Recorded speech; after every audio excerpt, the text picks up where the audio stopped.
There are people who get money from ill-gotten gains. Some of the money would come through bribes, some from illegal drug dealings, and some from other questionable sources. Economist Elson Low said that those with the ill-gotten gains tried to get the illegal money into the system through a variety of means. The question arises when the amount of money doesn't match wages, salaries, or other legitimate earnings. It can mean that there's evasion of taxes. But second of all, it means that various crimes which we might be trying to remove from society, bribery being one, of course, that we have a problem with in Guyana, you're not able to stop those because the money continues to flow.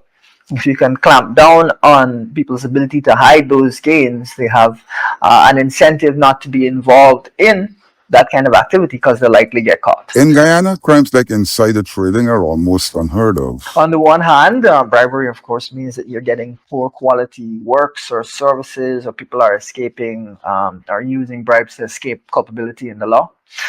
And on the other end, having a significant, the presence of a significant drug smuggling network in your country can lead to random murders, or at least seemingly to us random murders, which we've started to see again under the PEP, where people are just killed in roadside murders, which is, of course, a troubling thing that we didn't see really under the APNU for many years. Recently, there was disclosure about an individual who didn't have to touch his salary.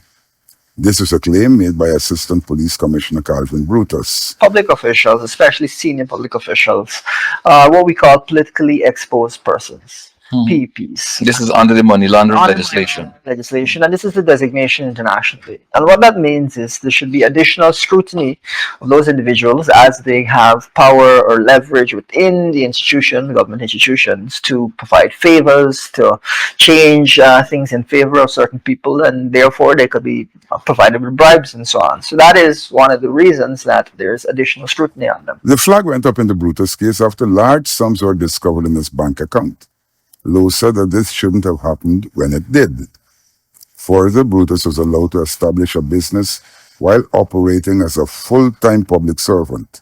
Under the public service rules, you'd have to look at whether or not this person is even allowed to be the principal of a business while also being a full-time public servant. Now, of course, you can own a business if you're not involved in the day-to-day and just maybe have shares in something, just as you can have shares in a bank or any other stock. But the question of being involved in the day-to-day, I think, is one that raises to me some questions, some red flags that I think needs to be looked at.